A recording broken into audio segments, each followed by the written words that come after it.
even if not digitally.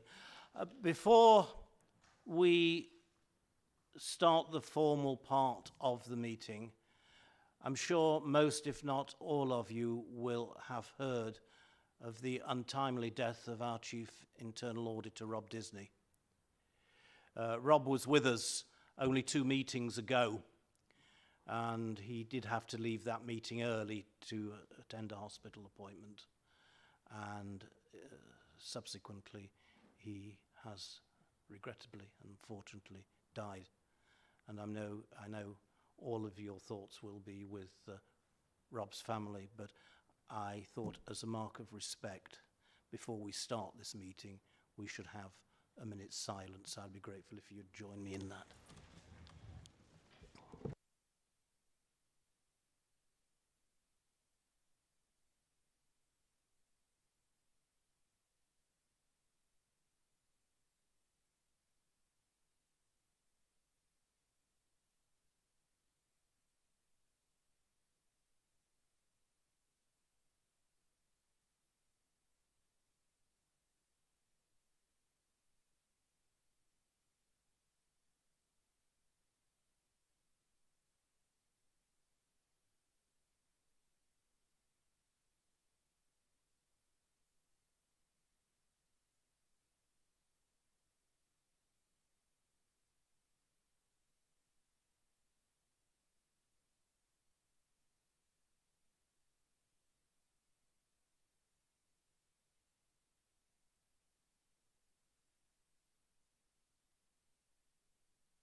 Okay, thank you very much.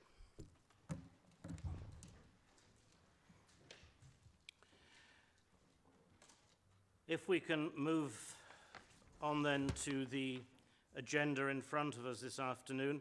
Item number 1 on the agenda is to note the appointment of myself as chairman and Councillor Lee as vice chairman of this committee for the municipal year 2022-23.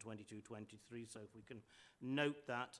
And then item 2 is to note the membership of the committee. The normal membership, apart from myself and the vice chairman, Councillor Butler, Councillor Eddy, Councillor Henry, Councillor Meakin, Councillor Payne, Councillor Saddington, Councillor Smith, Councillor Upton and Councillor Williamson. So if you would note that. Item number 3 are minutes of the meeting held on the 21st of April. Those of you that were present at that meeting, do I have your approval to sign them as the correct record? Thank you very much. Item number 4, apologies for absence. I assume, Councillor Allen, you're standing in for Councillor Payne, who will send his apologies, no doubt, and Councillor Barnfather is standing in for Councillor Butler, who is otherwise engaged. I think, apart from that, everybody else who should be here is here. Item number 5, declarations of interest by members and officers. Are there any declarations of interest? No? Right, thank you. So really the first substantive item is our usual one, the Local Government and Social Care Ombudsman's decision from April to May of this year. And you will see that that is set out in front of you, and the recommendation is on page 8 to note the findings of the Local Government Ombudsman, and I move that recommendation. I second and reserve my right to speak. Thank you. Okay. Any comments or questions from members or officers on that report?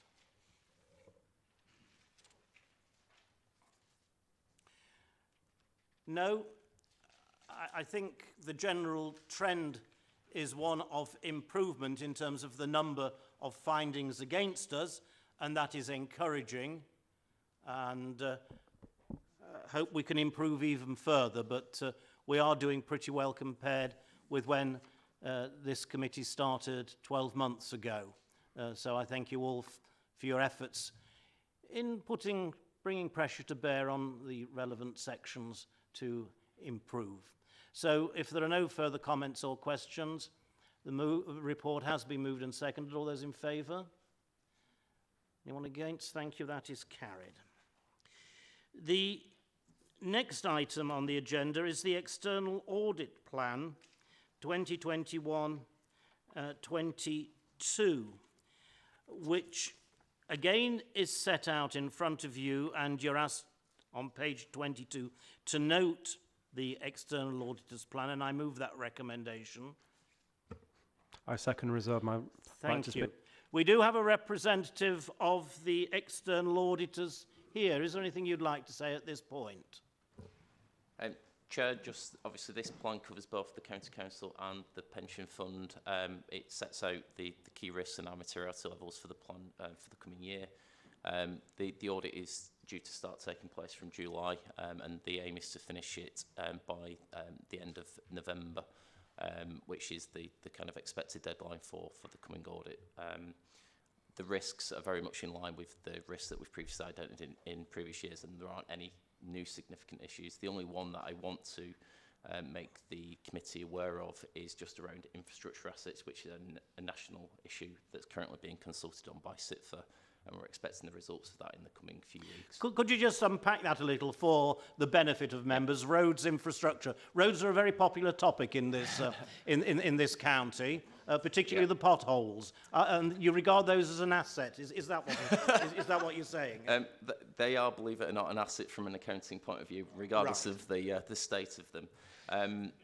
So there have been some issues around infrastructure assets, which do tend to be kind of roads, bridges, street lighting, street furniture, that kind of thing. They do need to be held at current cost. And one of the key issues that's happened, and this doesn't just apply to the County Council, but it happens to all authorities that have got highways responsibilities, is essentially when you recognise these, you often don't have the granular detail about the assets. Usually, sometimes just get capitalised as one big block of asset. So then when you come to depreciate that asset, you kind of applying a very high level assumption. But the problem is roads depreciate quicker than street lights. Bridges depreciate to different timescales as well. And then the other issue is then when you come to dispose of them, you are supposed to take them out of your accounts. And often what we find is that there's a lot of these assets that are stuck in your balance sheet. So you've got the cost in there, you've got the cumulative depreciation in there, but the asset is long gone and it's been replaced. So this is, say, a national issue at the moment that CITFA are looking at. There is a consultation currently out there, which I believe the County Council has responded to, and hopefully we'll get the results of that soon. But I just wanted to make the committee aware because it is an issue that potentially is impacting our ability to sign off opinions at the moment. Hopefully it won't cause a delay for yourselves, but it is causing a delay for some of those authorities where accounts are unsigned from prior years, unfortunately, at the moment. But hopefully, I say, the issue will be resolved in time for November, so hopefully not an issue, but just wanted to make you aware. Councillor Barnfather. Thank you, Chair. I'm just interested how you apply depreciation. So you spend £1 million on a road, straight line depreciation 10% for a year over 10 years. At the end of your 10 years, your road's worth nothing, but the road still sits there. Yes, so on your balance sheet, when you're looking at fixed assets, so like with a road, you'll have gross cost in there and accumulated depreciation. Obviously, they net off, but you may have, say the road costs 10 million to build. What you'd have is gross cost of 10 million, accumulated depreciation of 10 million. The balance sheet value effectively is nil, but in your disclosure note, you have still got your 10 million and your 10 million. And the problem is it doesn't exist anymore because it's gone or it's been replaced. So in theory, you should strip out the gross cost and the accumulated depreciation. That's what should be happening. That isn't happening at the moment, though. So what you've got is inflated gross cost and accumulated depreciation, effectively. And our regulator believes, despite the fact that that has a nil effect on your balance sheet, the regulator that fines us if we do things wrong believes that that's the material issue and means that your opinion is wrong. Councillor, sorry. I just question whether the public would see that as a big issue, but as I say, a regulator does, so it matters. It's amazing what the public see as a big issue, and we as politicians know only too well. Councillor Henry.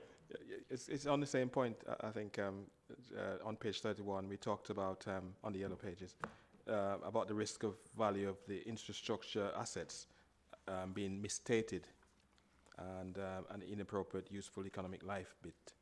Can you explain that one for us, please? It is essentially what we've just been describing there in terms of the useful economic life is essentially the life at which you depreciate a road or a bridge or a piece of street furniture. So what we're saying is that the gross cost in that example that I just used with the road, effectively it's misstated because you've got the gross cost and accumulated depreciation, but they should have been stripped out of the numbers. Yeah. Thank you. I note with interest your expectation that the audit report will be completed by November, and we look forward to receiving it then. Yes, that is the plan, Chair. Okay. The report has been moved and seconded. All those in favour? That's unanimous. Thank you very much. Thank you. The next item on the agenda is the Assurance Mapping Annual Report. It's an annual report for last year, 2021-22. And we have 3 recommendations set out on page 57, which I move. I second and reserve my right to speak. Thank you. Any comments or questions from members or officers on the assurance mapping? No? Well, in that case, let's move to the vote. All those in favour? Thank you. That is unanimous. The next item, item 9, is the Interim Chief Internal Auditor's annual report, which again is set out for you with 2 recommendations on page 75. And I move for those recommendations. Second them, Chairman. Thank you. Any comments or questions from members or officers on that? No? Well, in that case, again, we'll move to the vote. All those in favour? Anyone against? No? Thank you very much. Item number 10 is the follow-up of the internal audit recommendations. And on page 101, we have 2 recommendations which I am happy to move. Second, Chairman. Thank you. Any comments or questions from members? No? Okay, all those in favour? No one against? That's unanimous. Thank you. Item number 11 is the review of the petitions scheme.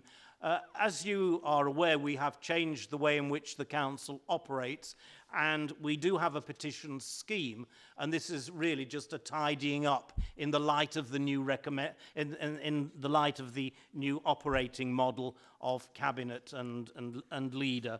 The petitions in the past have gone to committee chairman and then have been reported to committee. The relevant committee. Now, of course, we don't have committees, so that has got to change, and you can see at paragraph 4 the changes that are being recommended. We've got one recommendation on page 112 to approve the amendments to the council's petition scheme, which I'm happy to move. Second, Chairman. Thank you. Any comments or questions on this? Councillor Smith. Yeah, thank you, Chair. I don't necessarily disagree with anything that's in the report, but I do feel that we could go a little bit further with this. I know one thing that we've recently reviewed our petition scheme within the district council, and something that we've done that works really well is we've got and it'd be obviously be up for debate what the threshold would be. We've got a threshold that if a petition is over a certain number, then it goes for debate at the main scrutiny committee, which for us is the overview and scrutiny. And then if it hits a further number, I think it's 5,000 signatures, it's debated at full council. I was just wondering, well, I was going to propose that we put in another recommendation to look into that further, because obviously I can't say put the recommendation forward now because I don't know what the thresholds would be. It'd have to be discussed. But I think that that's for clarity and for public confidence. I think that would be a really good thing to add in there as well, Mr. Chairman. Yeah, I'm not opposed to that. Thank you for raising it. As I've always said, we're going to have to learn I won't say from our mistakes, but we're going to have to learn. And I think that is a point where we do need further discussion. We, as you know, we have the cross-party working group, and I think that's something we could look at one of our forthcoming meetings so that we can perhaps take that forward. I'm envisaging in less than a year's time now, that we will probably have a whole raft of amendments that we want to and changes that we want to bring forward. So that is one of them. Thank you for raising that. But if you're happy with what we've set out at the moment, with my assurance that you'll know because you are on the working group and you can raise it there. The working group will look at that, and you can perhaps come forward with some more crystallised ideas. Thank you very much. If you're happy for that to go to working group, I'm more than happy to leave it at that. For Yeah, that's fine. Yeah, I am. Yeah, I'm like I happy. say, I haven't got the threshold because. No, well, I understand that. It's not something it's not something we want to do on the hoof. That's why we've got the working group, so that we can consider it and go back and refine it, which is what we have done all the way through. But thanks for that. That's useful, and Mr. Howard has made a note of that. Anyway, with any further discussion on that? Okay, we've got a recommendation moved and seconded. All those in favour? That's unanimous again. Thank you very much. Use of the Councillors' Divisional Fund. This is really to note what has been spent by members in the last financial year, and to note that the new form, sorry, I'm getting my words muddled. The new form, online application form, is going to be up and running very shortly, if not now, and you will be sent a link to enable you to test and pilot the scheme, the system, as part of the development process. We had a cross-party working group again to look at the issue of the Councillors' Divisional Fund, so I'm not proposing to revisit that this afternoon. It really is just to note, so that we keep, as a committee, we keep under review and have a full list of where the money has been spent. So I'm moving the recommendations on page 120. Chairman, second that, and can I speak straight away if possible? Of course you can. I would just like to thank all the officers that have supported us with these forms and supported us. I'm a new councillor, and it's something that I wasn't aware about, so I've needed lots of help from the team to fill these in and to know which charities and which organisations we can give it to, and I'd just like to take a special time just to thank them for that. Thank you, Chairman. Councillor Saddington. Thank you, Chairman. I would just like to say what a useful pot of money this is. When you represent people and they want a couple of £100 to enable them to do something for their village or their residents, it's amazing how grateful they are for it. And I think it's a very, very useful pot of money. And they're very quick to come forward with their ideas about what they'd like. But usually I give the amount they would raise at a coffee morning, and it spreads it out around my division, and everybody's very, very happy. Yeah, well, we're not all as prosperous as your division and raise such big sums in our coffee mornings, but okay, Councillor Upton. Thank you, Chairman. You mentioned the new electronic form. I have piloted that, and it was fairly straightforward, and the money has gone to the organisation I requested it to. So, from my own personal perspective, it's fine. My other question is that it says on paragraph 14, page 121 of the report, that 329,000 is the fund in total. I haven't actually added up all the councillor applications. So I just wondered, is it possible to know, was all that money committed? And if not, what balance was returned to the corporate balances? Or if it's not in the report today, perhaps it could be considered next time. Thank you. I'm sure that information will be sent out to members when they've done the adding up. Thank you. Are there any further comments or questions? Okay, the report has been Moved and seconded. All those in favour? Again, that. You said you never go to sleep, and that is carried unanimously. Thank you. The next item on the agenda is the Bassett Law Community Governance Review. This is basically Bassett Law District Council reviewing the boundaries of parish councils within their district, and we try and avoid as far as possible getting involved in it because it's fraught with difficulties, and I don't want to go there. But you'll see on the yellow pages there are one or two comments that we are suggested that should be made. It has been done, as I understand, in consultation with the relevant county councillor for the appropriate division who is going to be affected, and they are supportive, as I understand it, of the comments that are put before you today for approval. So I'm happy to move the recommendation on page 159. Second, Chairman. Any comments or questions? Councillor Barnfather. Yeah, thank you, Chair. Without embarrassing Jo, who's sat there now, I'd just like to thank her. You know, in my role as the business manager, Jo and I speak regularly on these district council reviews. We've had Broxday, we've had Rushcliffe, we've had Bassett Law, and I know that there's an awful lot of work. It looks a very simple report, but there's an awful lot of work that goes in the background in consulting with individual divisional members, either individually or where it affects a larger area. I know Jo has made herself available to have meetings with a number of members and then take notes from that meeting, which is obviously like cats fighting in a bag, and the fact you're able to make some sense of those meetings is a work of art. But I know there's a lot of work goes on in the background that you don't see in a short report like this. So just my thanks, Jo.